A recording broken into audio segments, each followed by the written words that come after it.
अच्छा, यूके से रिलेटेड मैं आपको ये बात बताना चाहूँगी कि जो लोग ये कहते हैं कि जी हमारा जो है कोई एक वीज़ा लगा हुआ है, या हमारा कोई जानने वाला बैंक में है, या हमारे पास ऐसे बंदे हैं जो हमारी ट्रांजैक्शन शो कर देंगे या हमारा एंडिंग बैलेंस शो कर देंगे, तो बराए मेहरबानी अपने ऊपर अपने पासपोर्ट पे तजुर्बा ना कीजिए।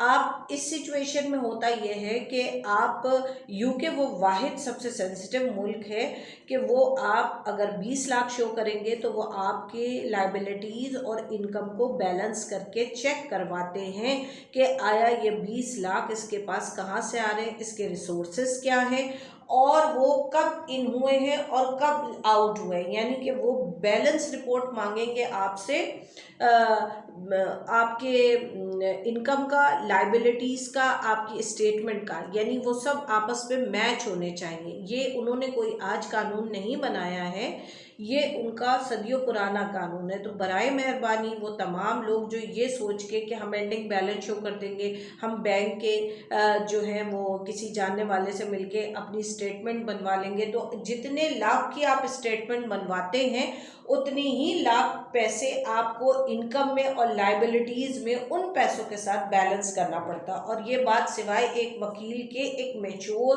और पुराना वकील या एक्सपीरियंस कंसल्टेंट के कोई भी नहीं जानता है। This is the main reason कि हमारे पास यूके की रिजेक्शन इसलिए सबसे ज़्यादा आती है। सेकंड इम्पॉर्टेंट थिंग जो सबसे ज़्यादा है वो ये है कि आप एक ट्रैवलर होते हैं, आपके पास कोई एक तरह के कार्ड बने हुए होते हैं, किमलिक वगैरह बने हुए होते हैं, तो आप जो है कोशिश कीजिए जाने से पहले कि आप अपने आप को ट्रैवलर शो करें। आप कई मुल्क में जाते हैं, आपका बिजनेस अगर 25 लाख रुपए आपको दे रहा है, तो आपके बिजनेस से आने वाली इनकम एक बिल्कुल इक्वल मिकदार में आपके महीने के अखराजात में शो हो रही है। ये बात मैं यूके के लिए कर रही हूँ। इसी वजह से नॉर्मली यूके के केस रिफ्यूज़ हो जाते हैं, बट फिर भी अगर किसी का केस रिफ्यूज़ हो जाता है तो हम उनके क्लॉज पढ़ते हैं। यानी क्लॉज से मुराद जो उनकी शिक होती है, जो उनके आइन होते हैं, वो पढ़ते हैं। और पढ़ने के बाद अगर इट्स एप्लीकेबल फॉर, अगर वो एप्लीकेबल होते हैं कि उनके ऊपर हम अपील दायर कर दें और अपील हमारी अप्रूव हो जाए, तो वीज़ा लग भी जाता है। और अगर आपका केस कमज़ोर होता है तो हमारी अपील को भी वो लोग रिजेक्ट कर देते हैं। तो ये पहले मैंने आपको कनाडा के बारे में बताई, इस वक्त मैं आपको यूके के बारे में इंफॉर्मेशन दी है। अब देन आ जाइए कि शेंजन में काफ़ी कंट्रीज़ ओपन हो चुकी हैं, क्योंकि अब आहिस्ता आहिस्ता दुनिया ने अपने बहुत सारे दरवाजे खोल दिए हैं।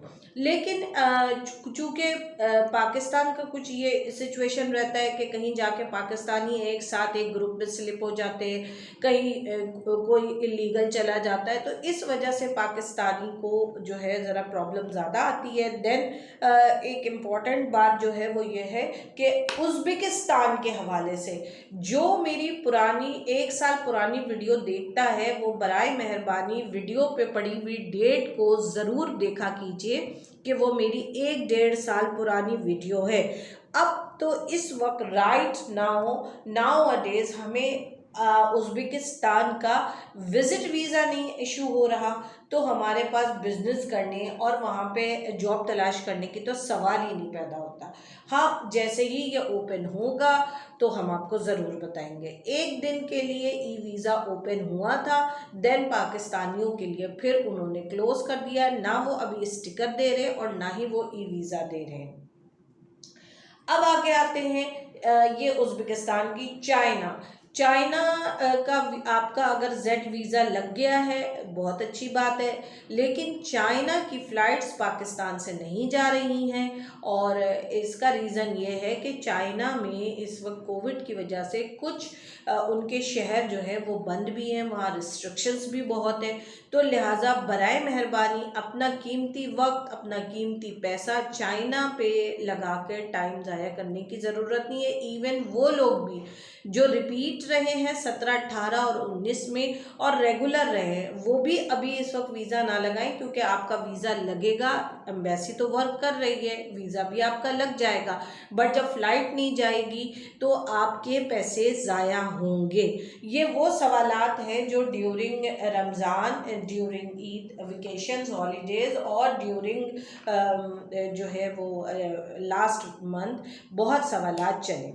अब बात आ जाती है आगे टूर पैकेजेस के हवाले से। मैंने ग्रुप टूर बहुत दफ़ा किया है, हमेशा ही करती हूँ। Being a travel agency owner, ये मेरा फ़र्ज़ बनता है कि मैं लोगों को घुमाने के लिए भी लेकर जाऊँ। इसके अलावा एक ज़बरदस्त पैकेज निकाला है मैंने, जो पहले भी मैं करती आई हूँ, 4 कंट्रीज़ इन 1 पैकेज। इससे ये होगा कि जो लोग ट्रैवलर हैं और अपनी ट्रैवल हिस्ट्री बनाना चाहते हैं तो this is the good time, उनके लिए ये गुड टाइम है कि उनको 4 कंट्री का ऑप्शन भी मिल जाएगा और उनकी ट्रैवल हिस्ट्री भी बन जाएगी। अब बात करते हैं जापान की, कि जापान का टूरिस्ट वीज़ा हो रहा है। जी जनाब, बिल्कुल हो रहा है। जापान का इन्विटेशन वाला वीज़ा भी होता है, लेकिन उसमें बहुत टाइम लग रहा है। इसी तरह साउथ कोरिया में अभी विजिट फर्स्ट के बाद खुलेगा, बट यह है कि अभी इनविटेशन C39, C35 जो इनविटेशन बेस्ड वीज़े होते हैं वो जमा हम करा रहे हैं, बट इनविटेशन कितने अरसे में निकल कर आएगा अभी हमें कोई नहीं। आजकल साउथ कोरिया में स्पेशली, बल्कि अब ज़्यादा हो गया है, कोविड से पहले इतनी ज़्यादा डेपोटेशन नहीं होती थी, लेकिन अभी जो है C35 वाले केसेस और C39 वाले केसेस जो हैं, जिनमें इनविटेशन पे बेस्ड वीज़ा आता है, तो वो इमिग्रेशन कॉल करती है। उनका रीज़न आपको ये बताना चाह रही हूँ कि जब वो कॉल करती है और मौजूदा साइड से कोई शख्स उनकी कॉल नहीं रिसीव करता तो वो फिर बंदे को डिपोर्ट करते हैं। ये कोई नया कानून नहीं है, ये कोई नई खबर नहीं है, बट ये है कि अभी जो है उसके बाद क्या कहते हैं, कोविड के बाद अभी रिसेंटली करंटली ये चीज़ें ज़्यादा हो गई हैं, बट ये है कि आपको आसानी हो जाएगी, क्योंकि 1 जून के बाद से टूरिस्ट वीज़ा ओपन हो जाएगा।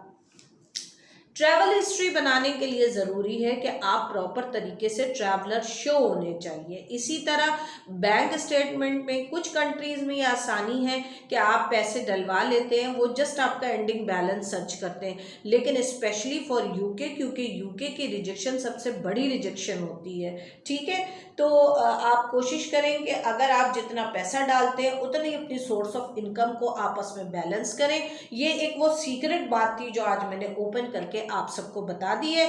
देन ये बता दूं कि अगर आप लोग ये समझते हैं कि हम पासपोर्ट फाड़ देंगे, जला देंगे या फेंक देंगे, तो इससे कोई फ़र्क नहीं पड़ता, क्योंकि आपका डाटा फॉर एवर के लिए उस मुल्क की इमिग्रेशन में चला जाता है। ठीक है जनाब, ये कुछ ऐसे सवालात और टॉपिक्स थे जो ड्यूरिंग रमज़ान और ईद में आते रहे हैं। आज मैंने आपको एक साथ कंसाइज करके बहुत सारी इन्फॉर्मेशन दे दी है।